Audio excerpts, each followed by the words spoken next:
कि शिप्रा और पंजाब के प्रदीप को एक दूसरे से प्यार हो जाता है और दोनों शादी कर लेते हैं। लेकिन दोनों के लिए ही एक दूसरे को समझना मुश्किल हो जाता है। कैसे? देखिए जरा। माँ, मेरी बचपन की सहेली खाने पर आने वाली है, मैं क्या बनाऊं? अरे रुक, तू क्यों बनाएंगी?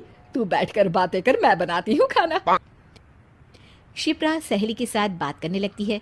सास खाना बनाकर टेबल पर रखती है। अरे वाह वाह आंटी, कितना स्वादिष्ट खाना है। ऐसा लग रहा है जैसे होटल में खा रही हूँ।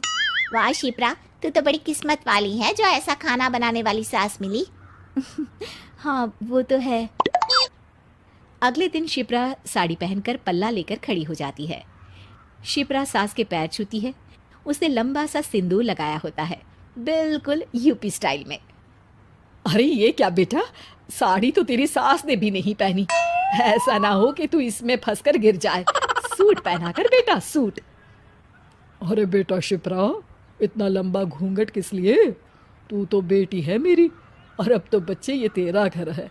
यहाँ बिल्कुल वैसा ही रहना जैसे माँ के घर रहा करती थी। शिप्रा बड़ी खुश होती है। उसने तो अपनी सारी दीदियों को कितना परेशान होते देखा था। ना रहने की आज़ादी, ना कपड़े पहनने की, यहाँ तक कि खाने पीने में भी पाबंदी। शाम को प्रदीप घर आता है। माँ, आज तो चिकन बना लो, बड़ा मन कर रहा है खाने को। देख प्रदीप, ना तो मैं खाती हूँ और ना मैं बनाऊंगी। अपने पापा को बोल, वही बना देंगे तेरे लिए चिकन।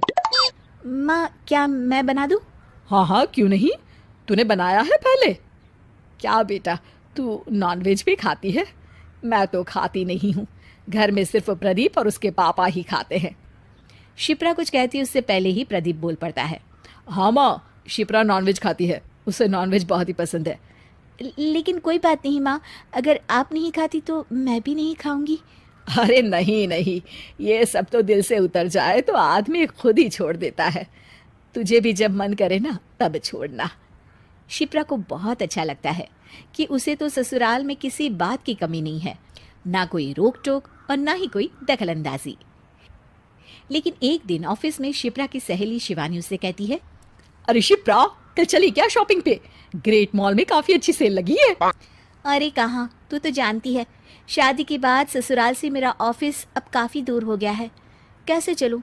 फिर घर पहुँचने में देर लगेगी। कोई बात नहीं, फिर कभी। एक दिन ऑफिस में शिप्रा अपनी दोस्त रीना से कहती है, अरे रीना, तुम लोग कल क्लब गए थे? फेसबुक में मैंने देखी तुम लोगों की फ़ोटो। यार, अपना तो ग्रुप है ना, तुम लोग मुझसे एक बार पूछ तो लेते कि मैं आना चाहती हूँ कि नहीं। अरे यार, तेरा तो हमेशा का रोना रहता है कि घर दूर है, कैसे जाऊंगी, फिर सास क्या सोचेगी, रात ज्यादा हो जाएगी। शिप्रा घर जाती है और प्रदीप से कहती है, प्रदीप, मैं शहर से इतने दूर नहीं रह सकती, तुम ये घर छोड़कर शहर के पास घर ले लो। अरे शिप्रा, मैं बचपन से ही यहाँ रहा हूँ और माँ का काम भी यही है। मैं कैसे ये शहर छोड़ दूँ? देखिए जी, मैं साफ साफ बोल देती हूँ, अब मैं यहाँ नहीं रहूंगी। अब आए दिन शिप्रा और प्रदीप में लड़ाई होने लगी। एक दिन प्रदीप के पिता दोनों की बात सुन लेते हैं और प्रदीप से कहते हैं, देखो बेटा, ये तो हमारा मकान है। अपना घर छोड़कर किसी और के घर किराए पर नहीं रहा जाएगा। तुम एक काम करो, तुम दोनों मियाँ बीवी ऑफिस के पास ही अपना मकान ले लो। पर पापा, मैं आपके बिना नहीं रह पाऊंगा। माँ के हाथ का खाना और ऑफिस से आकर आपसे बातें करना मेरे लिए जीवन का ये सबसे अहम पार्ट है।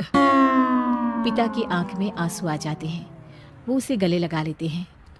बेटा, जब तक तू और बहू घर नहीं आते, मैं और माँ भी परेशान रहते हैं। कुछ दिन परिवार से दूर रहकर देख, अपने और बहू के रिश्ते को समय दे। बाकी वो बहुत अच्छी लड़की है। शिप्रा दूर खड़ी सब सुन रही थी। वो उन लोगों के पास जाती है और कहती है, पिताजी, प्रदीप, मुझे माफ़ कर दो। चंद दोस्तों के कहने पर मैंने ये बात बोली थी। इतना अच्छा परिवार तो किस्मत वालों को ही मिलता है। मैं आप लोगों से अलग कहीं नहीं जाऊंगी। दिल्ली का प्रतीक दफ्तर के किसी काम से झारखंड के आदिवासी इलाके में जाता है, जहां उसे एक मंदिर दिखाई देता है। वो काम खत्म करके मंदिर जाता है और आंखें बंद कर भगवान के सामने हाथ जोड़ता है। लेकिन जैसे ही प्रार्थना के बाद वो आंख खोलता है तो उसे सामने एक दुपट्टा गिरा हुआ दिखता है। अब मोहतरमा, ये आपका दुपट्टा ज़मीन पर गिरा है। ये कहकर वो दुपट्टा पास खड़ी एक आदिवासी लड़की को दे देता है। तभी वहां कुछ आदिवासी लोग आ जाते हैं। उनमें से एक कहता है, अरे बेटा, बहुत बहुत मुबारक हो, आज से छबीली तुम्हारी बीवी हुई। क्या? कौन छबीली? कैसी छबीली? अरे भैया, हम तो पहले ही शादीशुदा है। एक तो संभल नहीं रही, दूसरी और पकड़ा दो। अरे देखो बेटा, ये तो यहाँ का रिवाज है, और अगर नहीं माने तो देवी नाराज हो जाएंगी, प्रलय आएगा, प्रलय। देखिए दादा, ऐसा कुछ मत बोलिए, प्रलय तो कुछ नहीं। मेरी बीवी को ये पता चल गया ना कि आप फुकट का मटका मेरे सर फोड़ रहे हैं, तो प्रलय का पता नहीं, पर ऐसे भयंकर भयंकर तूफान आ जाएंगे कि आप और आपकी बेटी तो सह भी नहीं पाओगे। तभी पास खड़ा बुजुर्ग आदिवासी कहता है, दामाद जी को दहेज दिखाओ और बेटी को तैयार कर लाओ सामान के साथ। प्रतीक को कुछ लोग भाले के साथ घेर लेते हैं और अपने कबीले में ले जाते हैं, जहां थोड़ी देर बाद छबीली आ जाती है, जो देखने में बहुत ही सुंदर है और साथ में थाल भर भर के सोने के सिक्के भी रखे होते हैं। ये क्या? नकली जेवर? अरे पता है ना, गैर कानूनी है, नकली देकर उसे असली बताना। तभी छबीली की माँ कहती है, लगता है आप काफी गरीब हो। पता नहीं छबीली की किस्मत में ये क्यों था, न देखने लायक न सुनने, ऊपर से गरीब भी निकला। अरे एक तो जबरदस्ती मेरे सर पर इसे बांध रहे हो। मुझे मेरी बीवी से बात करनी है, वही तुम लोगों को सही करेगी। हमारे यहाँ एक क्या 15 शादी मंजूर होती है। तुम्हारी 14 बीवियां होती ना, तो भी मेरी बेटी तो तेरी बीवी ही बनती। हाँ। प्रतीक एक तरफ सोने से भरी थालों को देखता है, दूसरी तरफ दिल्ली में बैठी बीवी का ख्याल आता है। मैं एक फ़ोन करना चाहता हूँ, प्लीज़ मेरा फ़ोन मुझे वापस दीजिए। प्रतीक बीवी को फोन करता है और सारी बात बताता है। हाँ, सोने से भरी थाले, ओ माय गॉड, कितना सोना होगा? 2 किलो, 4 किलो? ले आइए प्लीज़। अरे अक्ल की दुश्मन, वो अपनी बेटी भी मेरे साथ भेजेंगे, वो भी बीवी बनाकर। अरे बीवी उनकी प्रथा से बन रही है ना, कौन सा भारतीय कानून उसे मानेगा कि दुपट्टा उठाकर दे दिया तो बीवी बन गई। आप सुनिए जी, पूरे गहने लेकर आ जाइए, एक आलीशान मकान, बच्चों का अच्छा स्कूल और ढेर सारा बैंक में बैलेंस। भैया और क्या चाहिए? आप ले आइए उस रंगीली को। रंगीली नहीं, पगली छबीली। हाँ ले आइए ना, देखते हैं यहाँ पर, देखा जाएगा क्या करना है। खैर, प्रतीक छबीली के साथ ढेर सारे थाल भर भर कर सोने के सिक्कों को लेकर घर आता है, जहां बीवी प्रतीक की तरफ देखती तक नहीं है। सोने सोने सोने के गहने, हे भगवान, क्या मैं सपना देख रही हूँ?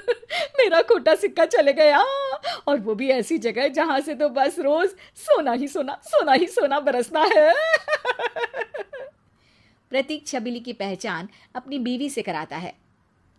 देखो, ये शादी ना यहाँ कोई नहीं मानेगा, क्योंकि तुम आदिवासी हो और यहाँ का कानून अलग है, फिर भी मैं तुम्हें यहाँ रख सकती हूँ।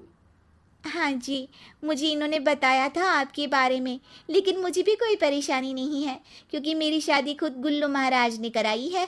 गुल्लू महाराज? तभी प्रतीक कहता है, तुम दोनों आपस में बात करो, मैं सोने जा रहा हूँ। प्रतीक वहां से चला जाता है। मैं भी सोना चाहती हूँ।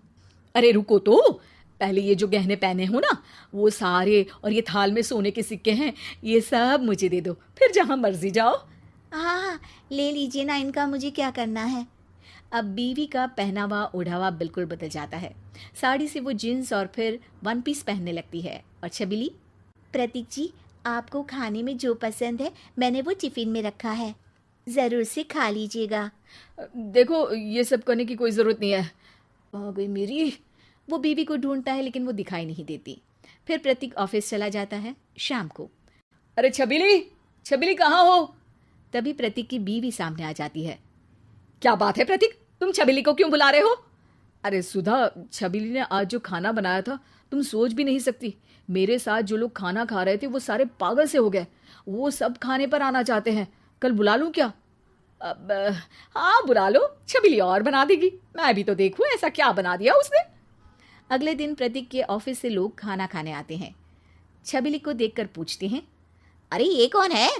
ये ना हमारे घर की नौकरानी है। अरे इतनी सुंदर नौकरानी, इससे तो मैं शादी कर लूं। ये सुनकर प्रतीक को गुस्सा आ जाता है। फालतू बात मत कर, ऐसे किसी को नहीं बोलना चाहिए। अरे तुम्हें क्यों दिक्कत हो रही है? अरे यार, नौकरानी ही तो है, सुंदर है, अच्छा खाना बनाती है, तमीज है, अच्छा बोलती है, और क्या चाहिए किसी को बीवी बनाने के लिए।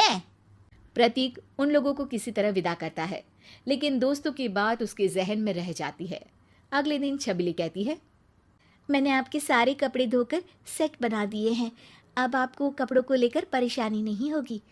हाँ वो तो ठीक है, लेकिन वो कहाँ है? तभी वहां प्रतीक की बीवी आ जाती है। ओहो, क्या बात है, मेरे पति को परेशान क्यों कर रही हो? मेरे खिलाफ भड़का रही हो क्या? तुमने सोचा कि उनकी ऐसी देखभाल करके मुझसे अलग कर दोगी? अरे नहीं नहीं, ऐसा कुछ नहीं है, तुम गलत सोच रही हो। अच्छा जी, अब तो मैं आपको गलत लगने लगी। अरे नहीं दीदी, मैं तो बस प्रतीक जी का सामान ठीक कर रही थी। मैंने तो सोचा था तुम आदिवासी हो, तुम्हारे पैसे और जेवर लेकर मैं ऐश करूंगी और मुझे फ्री की नौकरानी भी मिल जाएगी। दीदी, मैं आपकी जगह होती तो कभी भी पैसों के लिए अपने पति का समझौता ना करती। बाकी बात रही नौकरानी की, तो मैं अपने पति के लिए ये सब प्यार में कर रही हूँ। इसे नौकरानी कहते हैं तो वही सही। अरे सुन, प्यार तो वो सिर्फ मुझसे करते हैं, तुझे भी लाने से पहले उन्होंने मुझे पूछा था, समझी? छबिली वहां से बिना कुछ बोले चली जाती है। अरे छबिली, कहाँ है? सुबह से एक कप चाय नहीं मिली। अरे सुनो, मेरे कपड़े और मेरे मोजे कहाँ रखे हैं? अब मुझे क्या पता, नौकरानी हूं क्या मैं तुम्हारी? नहीं पता मुझे। अच्छा सुनो, आज खाने में क्या है?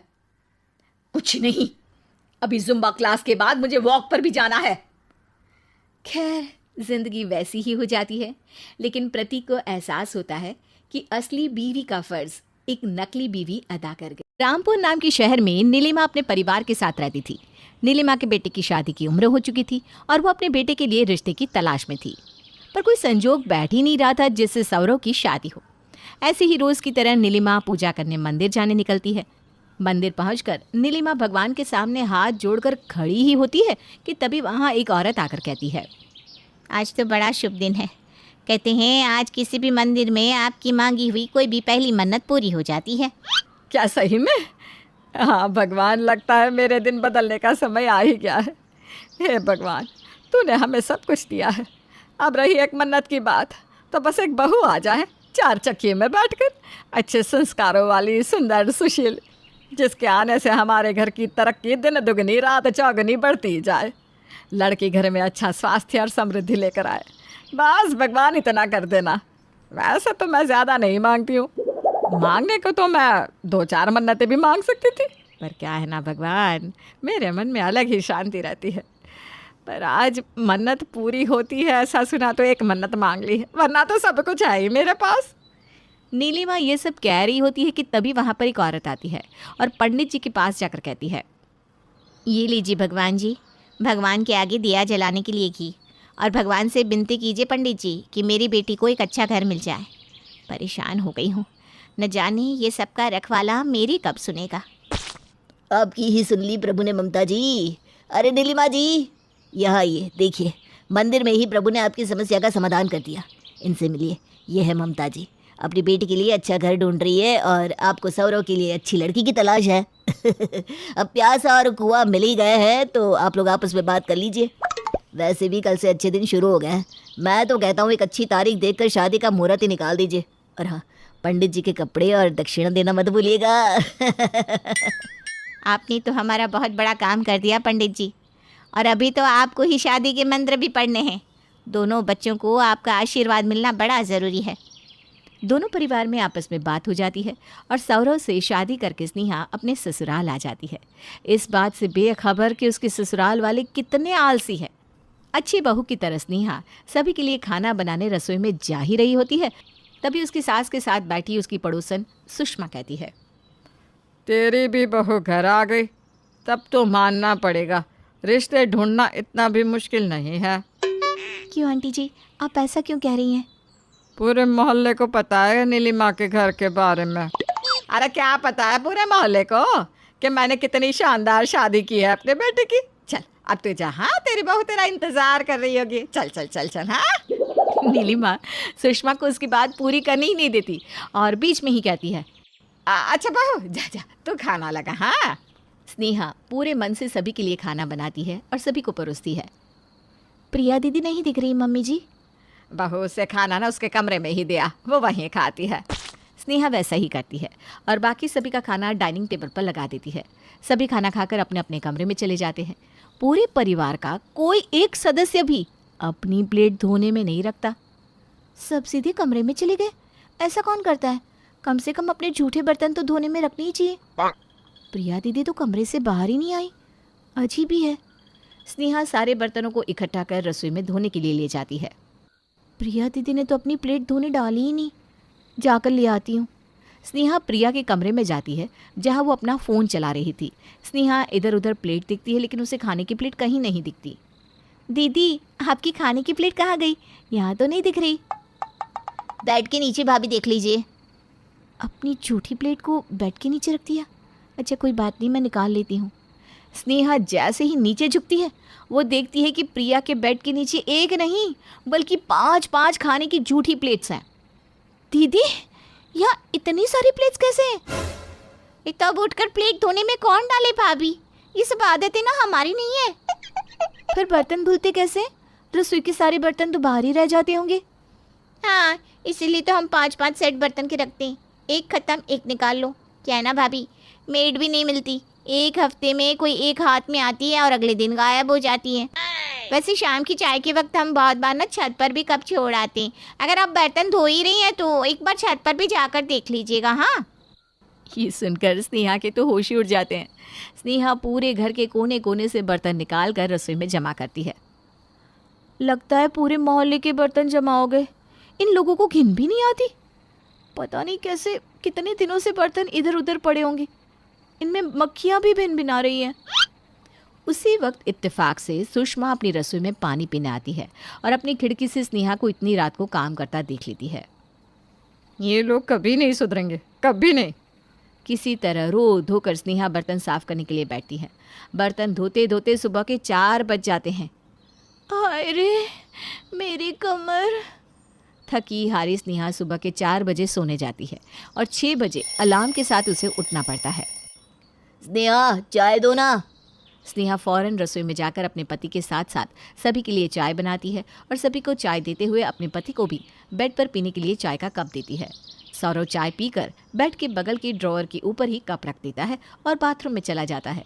स्नेहा उस कप को लेकर जैसे ही हॉल में जाती है तो देखती है कि हॉल की खिड़कियों पर एक लाइन से ग्लास रखे हुए हैं। अभी रात को ही तो मैं सारे बर्तन धोकर गई थी, फिर से यहाँ इतनी लंबी लाइन ग्लास की कैसे लग गई? तभी वो देखती है कि उसके ससुर जी फिर से रसोई से एक नया कप लाकर उसमें चाय पी रहे हैं। अभी तो ससुर जी को मैंने दूसरे कप में चाय दी थी, फिर ये चाय पीने के लिए उन्होंने 2 ही मिनट में नया कप ले लिया। ऐसे तो बर्तन धोते धोते मैं पागल हो जाऊंगी। ऊपर से सारे बर्तनों को लाइन में ऐसे लगा दिया है मानो यहीं से एक ट्रेन निकलने वाली हो। सुबह का सारा काम निपटाकर जैसे ही स्नेहा नहाने जाती है तो वो देखती है कि बाथरूम के बाथटब के पास भी एक कप रखा हुआ है। ये तो हद ही हो गई। अगर मैं चुप रही तो ये लोग अपनी आदतों से बाज ही नहीं आएंगे। पर मैं करूँ तो क्या करूँ? कुछ कहा तो सब कहेंगे 2 दिन हुए नहीं बहू को आए और सास ससुर भारी लगने लग गए। याद आया, सुषमा आंटी, अब वही कुछ मदद कर सकती है मेरी। स्नेहा रसोई में बर्तन धोते हुए खिड़की से पड़ोसन सुषमा से कहती है, आंटी आप उस दिन क्या कहना चाह रही थी? बेटा वो क्या? और अब सुषमा जी स्नेहा को बताती है जो सुनते सुनते उसके तो होश ही उड़ जाते हैं। उसे पता चलता है कि उसके साथ बहुत बड़ा धोखा हुआ था। पर ऐसा क्या हुआ था? क्या बताया सुषमा ने आखिर स्नेहा को और कैसे फिर से वो इस मसले का निवारण करती है, ये जानने के लिए मिलते हैं नेक्स्ट पार्ट में। पिताजी, मैं पक्षियों को दाना देने जा रही हूँ। हाँ, जा बेटी जा। राधा की माँ नहीं थी। घर काम में गुणी राधा पढ़ने में भी बहुत होशियार थी। राधा की आदत थी वो कॉलेज जाती तो रास्ते में पक्षियों को दाना डालती जाती। वो सारे पक्षी भी राधा का रोज इंतजार करते थे। राधा के पास घर में भी 2 पक्षियों का जोड़ा रहा करता था। एक दिन राधा पक्षियों को दाना दे रही थी कि तभी गांव की जमींदार की बेटी ने उसे देखा और उसके इस कार्य से बहुत ही प्रभावित हुआ। पिताजी, मैं शादी करना चाहता हूँ। बेटा, मैं अमीर से अमीर लड़कियों के रिश्ते तुम्हें दिखा दूंगा। नहीं पिताजी, मैं उस लड़की से शादी करना चाहता हूँ जिसके ढेर सारे पक्षी दोस्त हैं। बेटा, ऐसी लड़की का पता तुम लगाओ, मैं जरूर उसकी शादी तुमसे करवा दूंगा। रोहन पिताजी को राधा के घर ले जाता है, जहां बातचीत के बाद दोनों की शादी हो जाती है। राधा के साथ उसके दोनों पक्षी उसके ससुराल आ जाते हैं। राधा सारे काम के बीच उन पक्षियों को कभी दाना देती तो कभी उनसे ढेर सारी बातें किया करती थी, जो उसकी सास को पसंद नहीं आती थी। माँ, क्या मैं पक्षियों के पास उन्हें दाना देने जा सकती हूँ? नहीं, हमारे घर में ये सब नहीं चलेगा। तुम चुपचाप घर का काम करो, वरना अपने पिताजी के घर चली जाओ। दुखी मन से राधा घर का काम करने लगती है और मायूस सी रहने लगती है। वो घर के पक्षियों के पास सिर्फ उन्हें दाना देने जाती। वहीं बाहर के सारे पक्षी राधा का इंतजार करते रहते। राधा की सास का तो यही ढंग रहा। धीरे धीरे वो राधा के पक्षियों को भी परेशान करने लगी। आज मैं तुम लोगों को मजा चखाऊंगी। वो उनका खाना फेंक कर सारा पानी गिरा देती है। अरे, ये खाना कैसे गिर गया? और पता नहीं ये खाना यहाँ कब से गिरा है। इसका मतलब तुम लोगों ने आज कुछ नहीं खाया। ऐसा रोज होने लगा। कभी राधा की सास पक्षियों का खाना फेंक देती तो कभी पानी। एक दिन तो उसने हद ही कर दी। राधा के पक्षियों में से एक की उसने टांग तोड़ दी, जिससे वो पक्षी चिल्लाने लगे। राधा घबरा कर आई और उसने माँ जी को ऐसा करते देख लिया। उसके बाद फिर एक दिन राधा की सास ने सारी हदें पार कर ली। उसने दोनों पक्षियों का पिंजरा तोड़ दिया। राधा ने जब पक्षियों की चीख सुनी तो वो भाग कर आती है। वो माँ जी को ये सब करता देख लेती है और घबरा जाती है। माँ, माँ, आप ये क्या कर रही है? ऐसे तो ये मर जाएंगे। तू मुझ पर इल्जाम लगा रही है? नहीं माँ जी, मैं तो बस ये बोल रही हूँ, ये बेजुबान जानवर है, हमें इन्हें कभी परेशान नहीं करना चाहिए। तू मुझे ना सिखा और जा यहाँ से। पूरे घर का काम पड़ा है, वो तो तुझे दिखता नहीं है। बड़ी आई जानवरों का ख्याल रखने वाली। राधा परेशान रहने लगी। वो सोच रही थी कि ऐसे तो उसके पक्षियों को उसकी सास मार ही डालेगी, क्यों न वो उन्हें उड़ा दे।